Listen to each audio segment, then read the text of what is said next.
दोस्तों, साल 1994 में इटली के मिलान में एक किताब की ऑक्शन चल रही थी और इस ऑक्शन में दुनिया भर से लोग पहुंचे थे। तकरीबन 5.5 मिलियन डॉलर से इस ऑक्शन की शुरुआत होती है और देखते ही देखते वहां बैठे लोग बोली लगाना स्टार्ट करते हैं।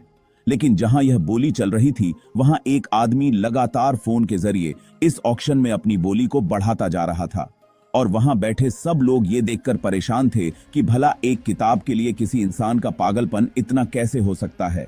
और देखते ही देखते इस ऑक्शन में लगी वो किताब यह आदमी खरीद लेता है, वो भी 28 मिलियन डॉलर में। और उस कमरे से बाहर आते आते सारी फॉर्मेलिटीज खत्म करने के बाद इस किताब की जो कुल कीमत होती है वो होती है 30.8 मिलियन डॉलर। और इस किताब के नाम एक रिकॉर्ड दर्ज हो जाता है कि ये दुनिया की सबसे महंगी किताबों में से एक है, जिसकी कीमत आज 400 करोड़ बताई जाती है। अब जो सवाल आपको परेशान कर रहा है वो ये होगा कि भला ये किताब किसने खरीदी और आखिर क्या था ऐसा इस किताब में जो ये आज भी दुनिया की सबसे महंगी किताबों में से एक है। तो सबसे पहले आपको बता दें कि इस किताब को जिस इंसान ने खरीदा था वो कोई और नहीं बल्कि बिल गेट्स थे। जी हां दोस्तों, माइक्रोसॉफ्ट कंपनी के फाउंडर। दरअसल 1994 का ही वो दौर था जब बिल गेट्स दुनिया भर के टॉप 400 अमीर लोगों के लिस्ट में शामिल हुए थे और इस समय वो 39 साल के थे। जब उन्होंने किताब खरीदी तो सारी दुनिया में उनके बारे में बातें होने लगी और ये वो दौर भी था जब लोग खुद को दुनिया के सामने रखने के लिए किसी भी हद तक जाने के लिए तैयार थे। शायद ये उन रीजंस में से एक था जिसकी वजह से बिल गेट्स के बारे में बाकी दुनिया ने जानना शुरू किया था। लेकिन इस वीडियो में बिल गेट्स के बारे में कोई बात नहीं करने वाले हैं, बल्कि उस किताब के बारे में बात करेंगे कि कैसे कोई एक किताब को 30.8 मिलियन डॉलर में खरीद सकता था और क्या था उस किताब में ऐसा। दोस्तों, जिस किताब के बारे में हम बात कर रहे थे उस किताब का नाम दरअसल कोडेक्स लाइसेस्टर है। और हां, अक्सर इस किताब का नाम कुछ लोग कोडेक्स गीगास बताते हैं। तो आपकी नॉलेज के लिए बता दें कि ये दोनों किताबें बिल्कुल अलग हैं। कोडेक्स लाइसेस्टर, जिसकी बात हम आपसे करने जा रहे हैं, इसे लिखा था दुनिया के महान कलाकार लियोनार्डो डा विंची ने। और दूसरी किताब यानी कोडेक्स गीगास, उससे किसने लिखा है और क्यों लिखा, इसकी चर्चा हम नेक्स्ट वीडियो में करेंगे। अपने टॉपिक पर वापस आते हैं और बताते हैं आपको कि आखिर ऐसा क्या लिख दिया था लियोनार्डो ने इस किताब में जो इसे इतनी कीमत देकर खरीदा गया। दोस्तों, लियोनार्डो के बारे में आप जितना पढ़ेंगे और जानेंगे उतना ही कम है, क्योंकि उनकी जिंदगी वो एक ब्लैक होल की तरह है जो आपको अपनी तरफ खींचती है। और जब आप उनके बारे में जानना शुरू करते हैं तो आप पूरी तरह से उस इंसान में खो जाते हैं। ये तो हम बात सब जानते हैं। एक्स्ट्रा मैरिटल अफेयर के कारण उनका जन्म हुआ था और उस समय यही एक वजह थी कि वो कभी स्कूल नहीं जा सके। लेकिन इसके बावजूद भी आज सारी दुनिया इनकी समझदारी की कायल है। आप जरा सोच कर देखो कि कोई इंसान भला कितनी ही चीजों में महारत हासिल कर सकता है, पर लियोनार्डो एक ऐसे इंसान थे जिन्हें 15 से ज्यादा सब्जेक्ट्स में महारत हासिल थी। इतने सब्जेक्ट्स शायद आज किसी कॉलेज की डिग्री में आप नहीं पढ़ते होंगे। Anatomist, astrologer, scientist, mathematician, painter, architect, inventor, engineer, botanist और ना जाने ऐसे ही कितने और सब्जेक्ट्स की नॉलेज उनकी किताबों में साफ साफ दिखाई देती है। वो अपनी सदी के सबसे यूनिक लोगों की कैटेगरी में आते थे।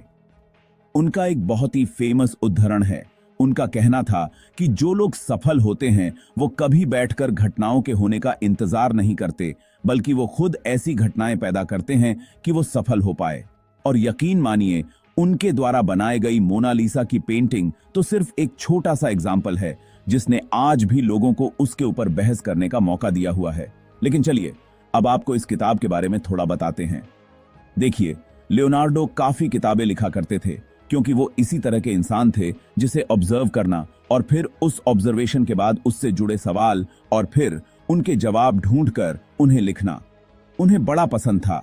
और यही उन्होंने इस किताब में किया जिसका नाम कोडेक्स लाइसेस्टर है। इस बुक में लगभग 240 पेजेस हैं जिसमें 7000 से ज्यादा वर्ड मिरर राइटिंग स्टाइल में लिखे गए हैं, जिन्हें केवल तभी पढ़ा जा सकता है जब पेजेस को रोशनी के सामने रखा जाए।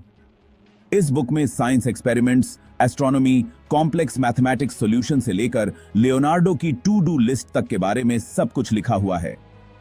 इस किताब को आप ध्यान से देखेंगे तो आपको जो चीज सबसे पहले नोटिस होगी या होनी चाहिए, उन्होंने इस किताब के इंच इंच को इतना सही तरीके से इस्तेमाल किया है कि आपको पूरी किताब में कहीं भी बिना वजह कोई खाली जगह नहीं मिलेगी, जिसका सबसे बड़ा रीजन यही रहा होगा कि उस समय पेपर की काफी कमी हुआ करती थी, जिसके चलते उन्होंने कुछ इस तरह हर एक पेज को उसकी क्षमता तक यूज किया है।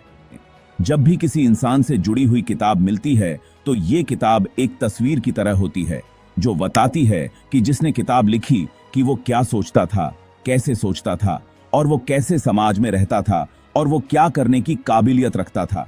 और शायद ये किताब भी लियोनार्डो की दुनिया के बारे में कई चीजें बताती है जो अपने आप में बताता है कि इंसानी दिमाग कैसे एक पूरी दुनिया को बदल कर रख सकता है। इस बुक में आपको सबसे ज्यादा पिक्चर दिखने को मिलेगी, वो है वाटर फ्लो सिस्टम, और आप इस आर्ट देखकर हैरान हो जाएंगे क्योंकि ये हूबहू बिल्कुल ओरिजिनल फील देती है। और आप यकीन मानिए ये 500 साल पुरानी आर्ट है। इतना ही नहीं, उन्होंने बहते हुए पानी को 67 अलग अलग नाम दिए हैं और वे इस वाटर फ्लो सिस्टम की हेल्प से फ्लूइड डायनेमिक्स को अपनी किताब में बड़ी ही शानदार तरीके से एक्सप्लेन भी करते हैं। इतना ही नहीं, इस किताब में आपको मैथ्स से रिलेटेड इतनी चीजें देखने को मिल जाएंगी कि आप हैरान हो जाएंगे। वैसे लियोनार्डो कोई मैथमेटिशियन नहीं थे, लेकिन फिर भी उनकी इस बुक को देखकर पता चलता है कि उन्होंने मैथ्स की बड़ी बड़ी डिफिकल्ट और कॉम्प्लेक्स इक्वेशन पर भी हाथ आजमाया होगा। वैसे क्या आप ये जानते हैं कि एक सफल और असफल व्यक्ति में क्या अंतर होता है? तो इसका सीधा सा जवाब है कि एक सक्सेसफुल आदमी हमेशा क्यूरियस रहता है किसी भी चीज को जानने के लिए, जिसकी वजह से वह अपने आप को दूसरे आम लोगों से अलग कर लेता है। एक बात तो हम सब जानते हैं कि जब तक हमारे अंदर जानने की इच्छा नहीं होगी तब तक हम किसी भी चीज में इंटरेस्ट नहीं बना पाएंगे और लंबे समय तक उस चीज को माइंड में नहीं रख पाएंगे। लेकिन ये चीज लियोनार्डो बहुत छोटी उम्र में ही समझ गए थे और खुद को इतना क्यूरियस बना लिया था कि वो हर सवाल का जवाब खुद ही ढूंढने लग जाते थे और जमीन पर रहने वाले जानवरों से लेकर आसमान में घटने वाली साइंटिफिक घटनाओं के लिए वो इतने क्यूरियस रहते थे कि अपनी बुक में इसके डायग्राम्स बनाकर इन्हें प्रूव करते रहते थे। उनकी इस किताब में अगर आप ध्यान से देखेंगे तो पता चलेगा कि उन्होंने कैसे इंसानी चेहरे के पीछे यूज किए जाने वाले हर मसल और नर्वस के बारे में पूरी जानकारी इकट्ठी की और हर एक मसल के बारे में एक्सप्लेनेशन भी दी है। और इस किताब में एक ऐसी तस्वीर भी है जिसकी चर्चा आज पूरी दुनिया करती है और ये लोगों के बहस का मुद्दा भी है।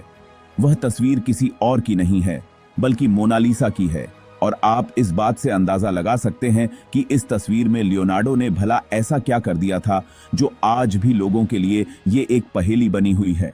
अब देखिए लियोनार्डो किस हद तक जाकर सोच सकते थे ये आपको इस तस्वीर में जरूर दिख जाएगा, क्योंकि बताया जाता है कि उन्हें मोनालिसा के होंठ बनाने में परेशानी हो रही थी और इसलिए सिर्फ होंठ बनाने में उन्हें 12 से 15 साल तक लगे थे। और इतना ही नहीं, इस पेंटिंग का सबसे बड़ा रहस्य इसकी मुस्कुराहट है। कई अनुसरणकर्ताओं का मानना है यह जिंदा दिल तस्वीर है जिसे अलग अलग एंगल से देखने पर यह अलग अलग दिखती है। मतलब एक एंगल से देखने पर यह मुस्कुराती हुई तथा दूसरे एंगल से देखने पर इसकी मुस्कान फीकी पड़ जाती है।